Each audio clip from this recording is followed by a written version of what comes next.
sand. This must be the Great Sandy Desert. So we're in Australia. We crossed half the world in, what, half an hour at most? For all his fascination with Yithian tech, Harry didn't answer. He was still debating whether to tell Evie what he'd discussed with Dr. West.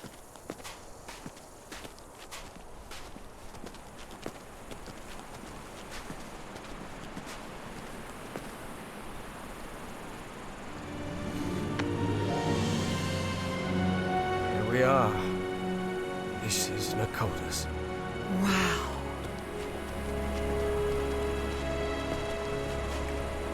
Look, Professor.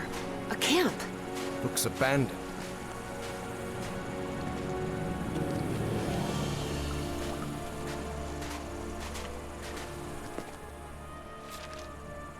What a fool.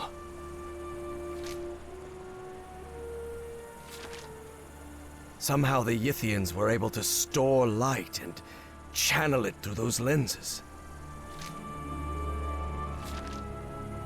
Apparently, Bowen's goons spent a good long while trying to force this massive stone door open. Well, thank you, Sherlock.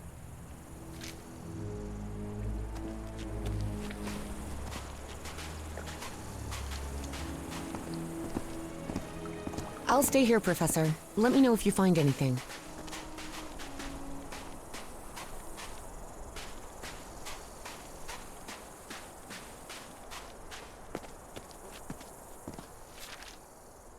Does this manipulate the shapes?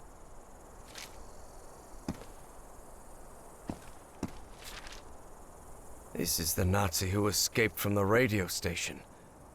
I guess they ignored his warnings.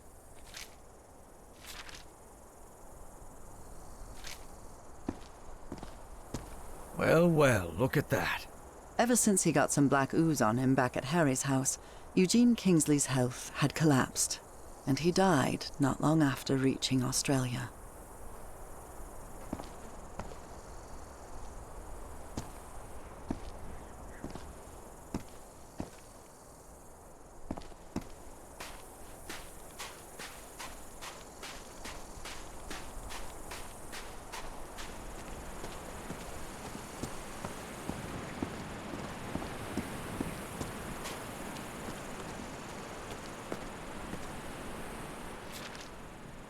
So Stahl and Bowen had an argument.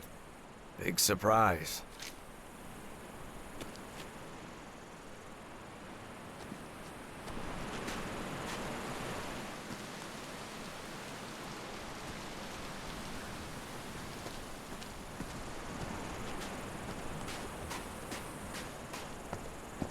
Symbols. Interesting.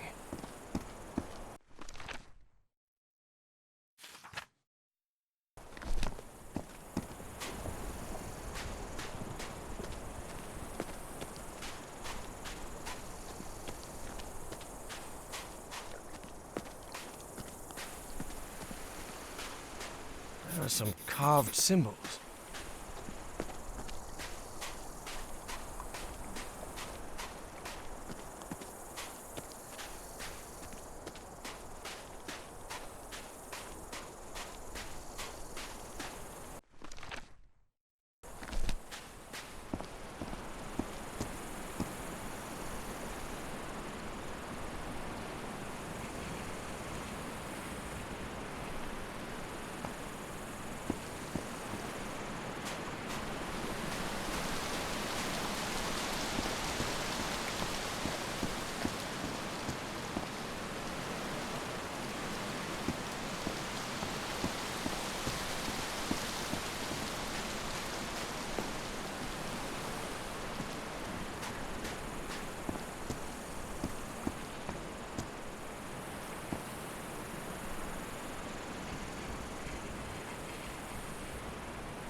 That really looks like Nakal architecture.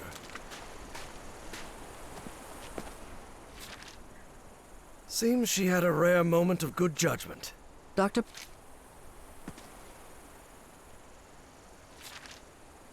This looks similar to the platform I used back on the island.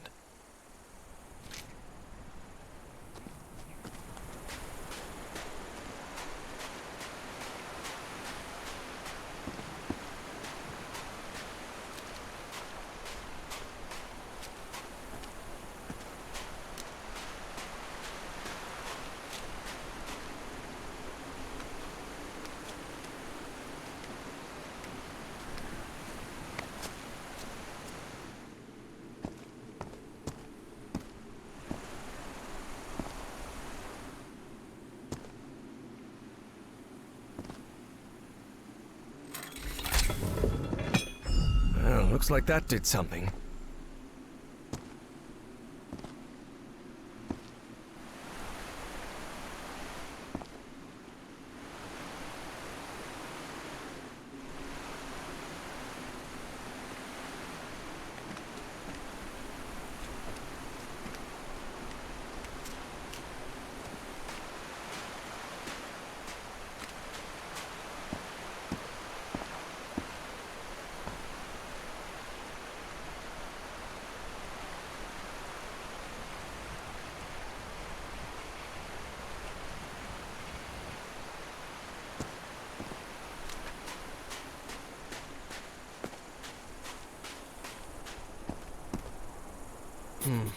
These symbols must mean something.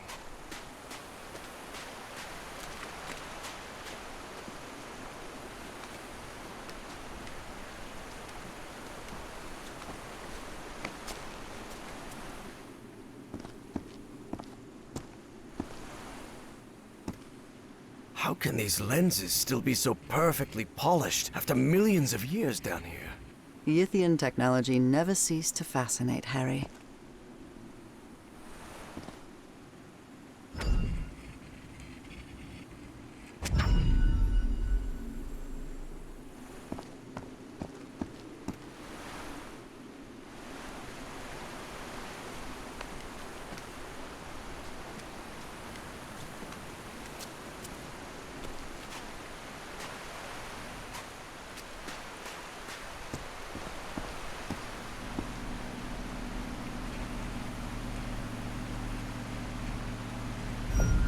Did you see anything like this in your visions of Pnakotus, Evangeline?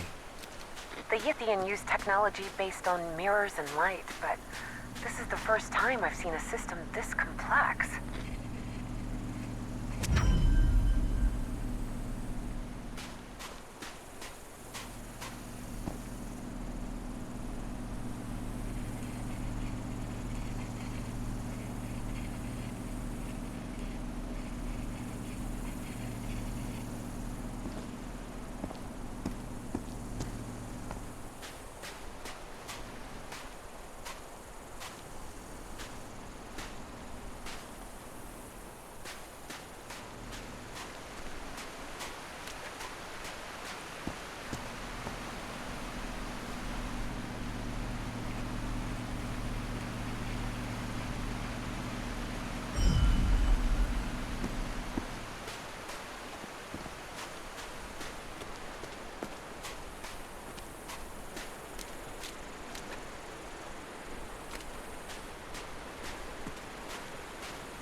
These controls seem to contain spheres of black ooze.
Look, Evangeline.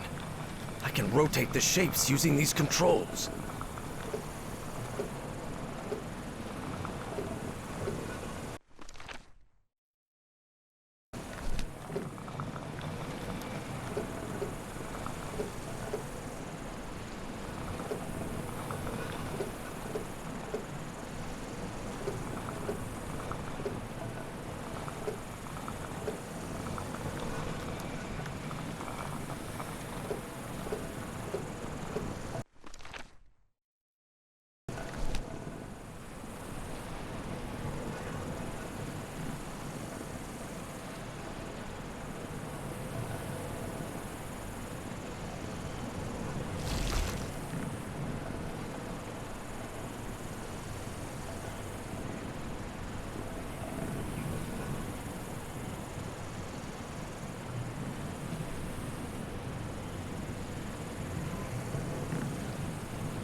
Nope, it isn't working.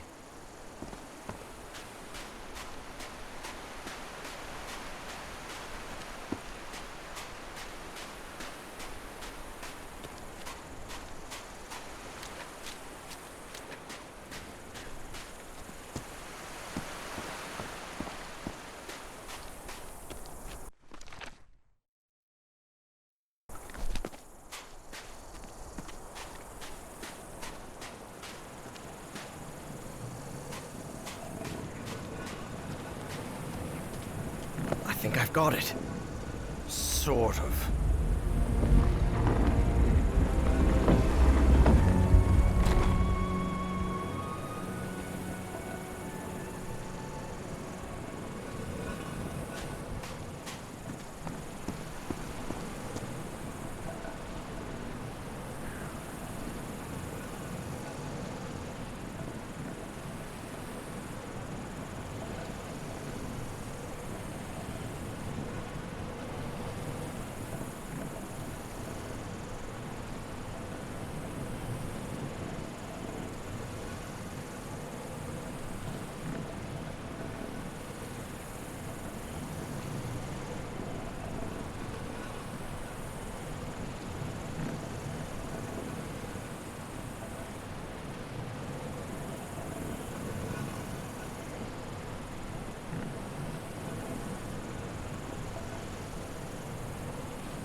It wasn't the first time Harry had stepped onto a stone platform lifted by black ooze, and it still unsettled him.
right.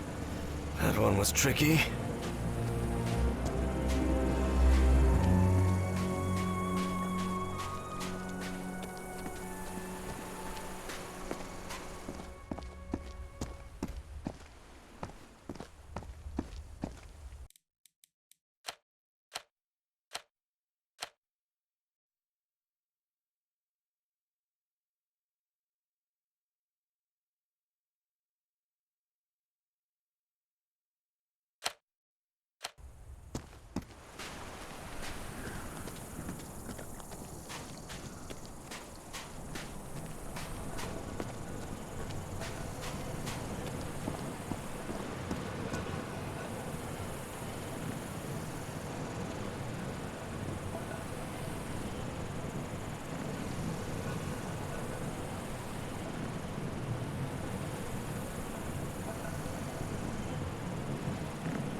Yes, I opened it. The door's opening. Let's move ahead. Any sign of those polyps, Evangeline? Footprints that lead to that huge door. Lord, what happened here? Looks like they ran into those smoke things.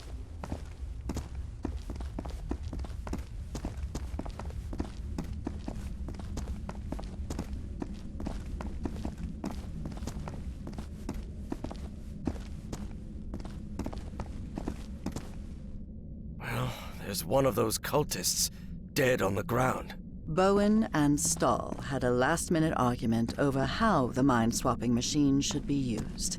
It didn't end well, especially for Stahl, whose dream of a 1,000-year Reich died right there with him.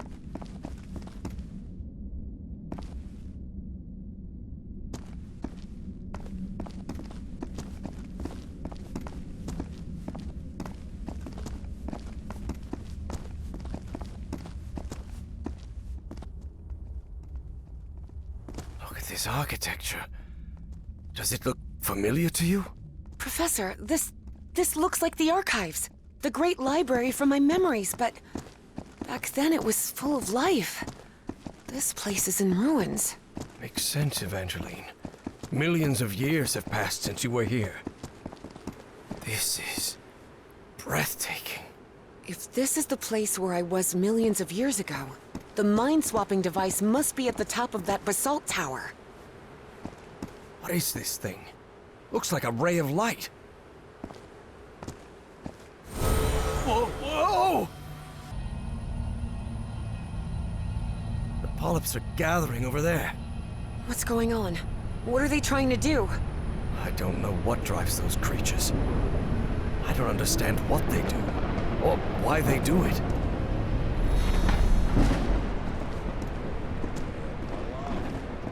Professor, do you hear some kind of chanting? Yes, and I believe I recognize the one chanting. I don't like this.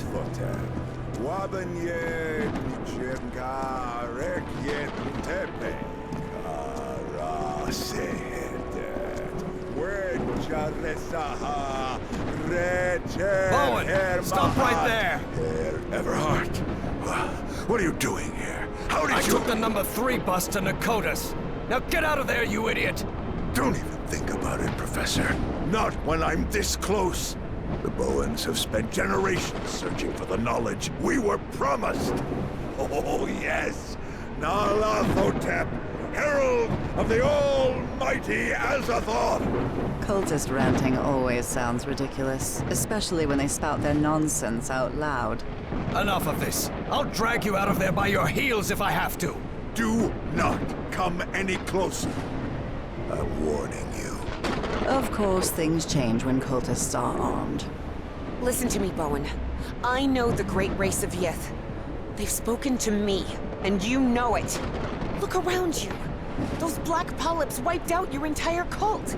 And you're next. You have nothing to gain, do you hear me? I've convinced him, Evie thought. I actually convinced that stubborn old fool. I can't believe it. You think you're gonna stop me with your empty talk, girl? I don't have time for your foolishness. The Black Pharaoh awaits. Ugh, figures, Evie thought. And when Bowen powered up the mind-swapping device, she realized she'd have to do something, and fast. Professor, if he activates the mind-swapping device, we're finished! Harry was out of time. He had to make a decision.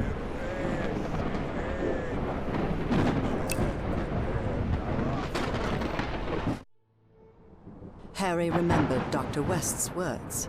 Evangeline has to sacrifice herself, Professor. It's the only way to stop Bowen and preserve the space-time continuum. But he didn't give a rat's ass what Dr. West had to say. Harry wasn't going to let Frank Drayton's daughter meet the same fate as her father. There had to be another way. Professor? Professor! I'm sorry, kid. I'm really sorry. For everything. Harry! And as she screamed, Evie watched the stubborn old grouchy archaeology professor sacrifice his life to save hers and all of humanity. Harry found himself in the ooze pool, completely covered in the substance he feared most. He knew this was his death sentence, but at least he was going to make sure Caleb didn't swap his mind with anyone. Are you out of your mind, Everhart? Haven't you seen what that liquid does to humans? I know it better than you do, you kook. No, don't touch that. You'll interrupt the transfer process. No, no, no! Oh no, oh no. Not the ice. And so, on November 6th, 1957, in that basalt tower of the city that millions of years earlier had been Pnakotus, my husband, Harry Everhart, was consumed by the black ooze.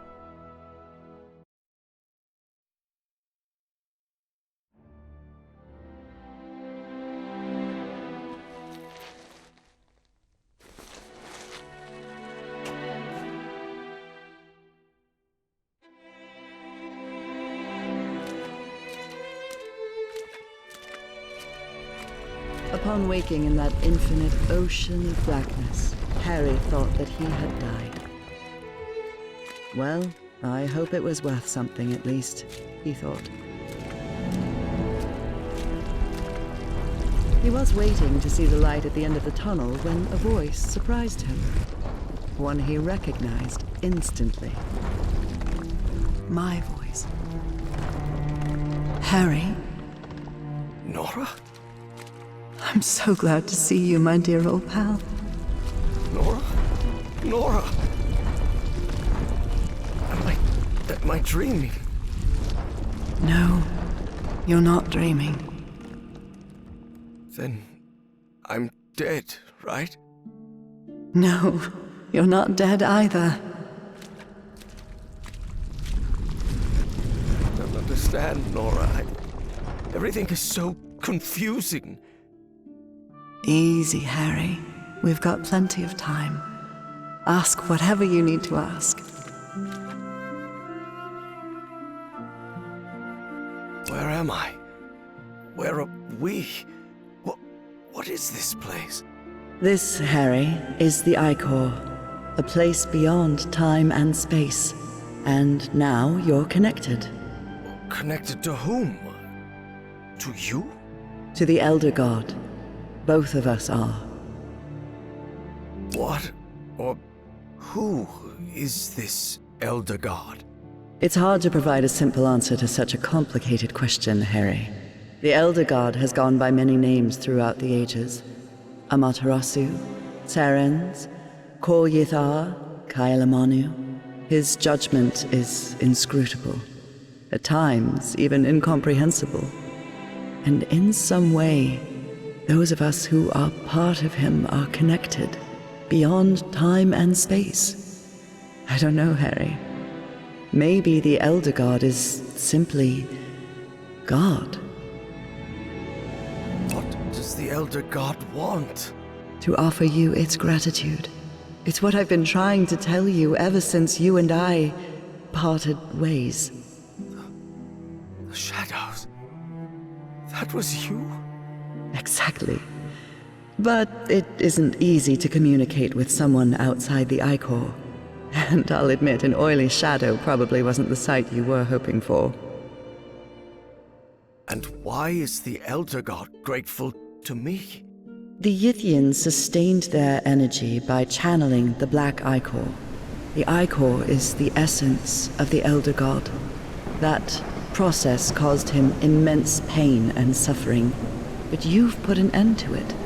You've given the great race another way to transfer their consciousness. And now they live beyond time and space, connected to the Elder God. But Nora, I haven't done anything beyond stopping that kook Bowen. Ah, but you will. And at the same time, you've already done it.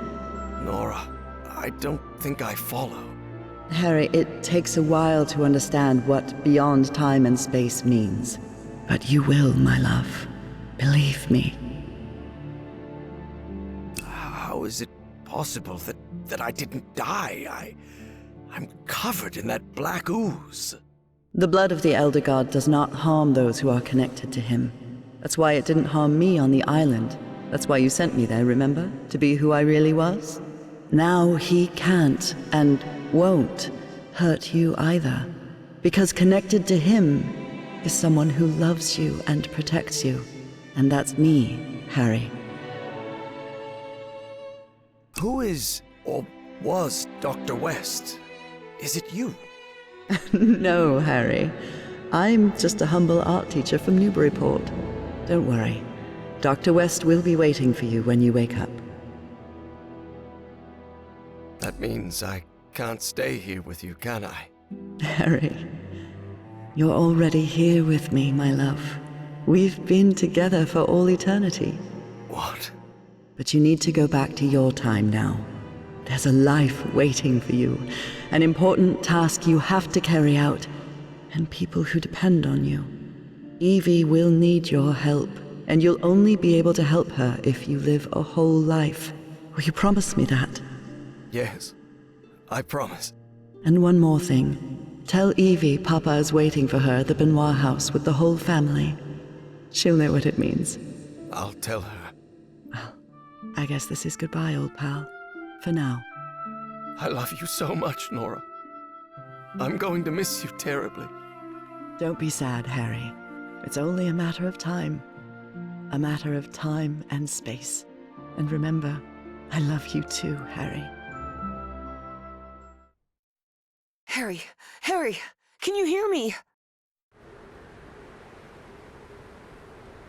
Oh no. You did it, Professor. You saved us all. Don't come any closer, Evangeline. I'm covered in... Do not worry. She is also connected to the Ichor, Professor Everhart. Harry couldn't believe his eyes.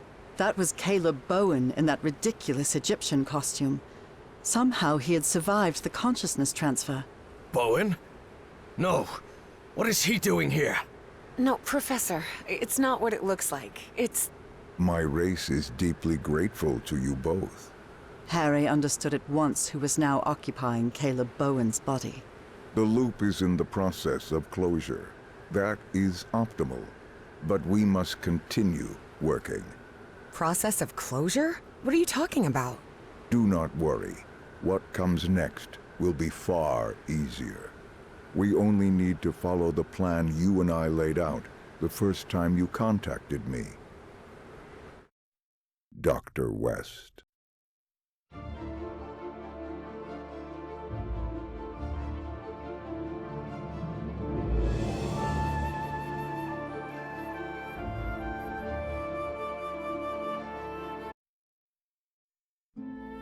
Harry Everhart died at 12:30 on May 6, 1983.